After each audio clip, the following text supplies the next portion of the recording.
Hello, it's Meg Telfer, and this is my assignment on social justice. My golden rule is to do unto others as they would have done for themselves.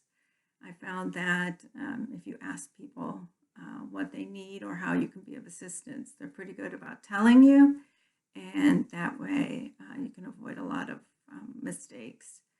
Um, I also I work with a lot of women in recovery, and those women often live in either halfway houses or facilities that have rules. So the caveat to that rule is if they would like something done that is outside the facility's rules, and that usually involves money or some kind of contraband, I stick within the guidelines because their rules are there for a reason, and usually it is to prevent, you know, the person from harming themselves. So, in terms of self care, being in recovery myself and working with a lot of women in recovery over the years, I have found that there are a lot of people who have misconceptions about, what addiction is, and especially family members of addicts and alcoholics,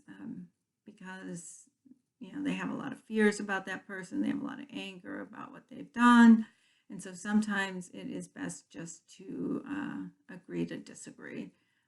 There is not a lot of um, advocating or education that I found that can change their mind. So I always recommend they go to Al-Anon and leave that in Al-Anon's hands.